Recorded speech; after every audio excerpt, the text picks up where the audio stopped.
जय माता दी दोस्तों।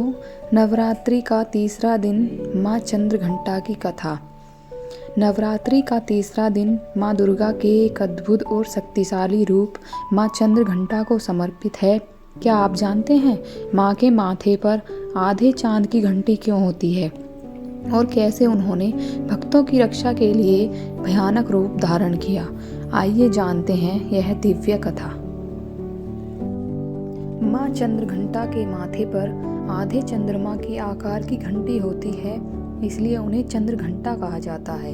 उनका रंग स्वर्ण जैसा चमकीला है और वे सिंह पर सवार रहती हैं। माँ के 10 हाथ हैं जिनमें अलग अलग अस्त्र शस्त्र होते हैं। उनका यह रूप शक्ति, साहस और शांति का प्रतीक है। पौराणिक कथाओं के अनुसार जब माँ पार्वती का विवाह भगवान शिव से तय हुआ तो भगवान शिव अपने अघोरी रूप में बारात लेकर आए। उनका स्वरूप बहुत ही भयानक था। शरीर पर भस्म, गले में सर्प और जटाओं में गंगा। यह देखकर माँ पार्वती के माता पिता और सभी लोग डर गए। तब माँ पार्वती ने सभी को शांत करने के लिए माँ चंद्रघंटा का दिव्य और सुंदर रूप धारण किया। माँ का यह रूप अत्यंत शांत लेकिन शक्तिशाली था।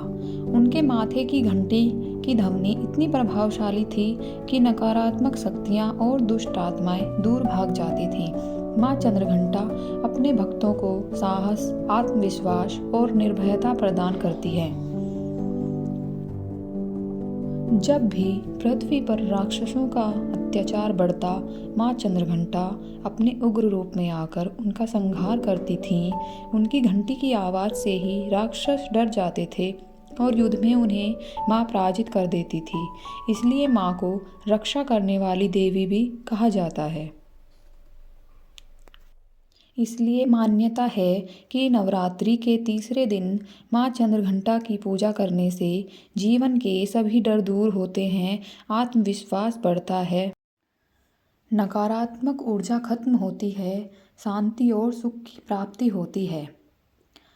इस दिन माँ को दूध और दूध से बनी मिठाइयाँ अर्पित की जाती हैं।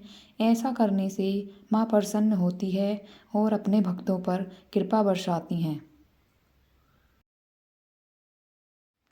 तो यह थी माँ चंद्रघंटा की पावन कथा। अगर आपको यह वीडियो पसंद आया हो तो लाइक, शेयर और सब्सक्राइब ज़रूर करें। जोर से बोलो जय माता दी।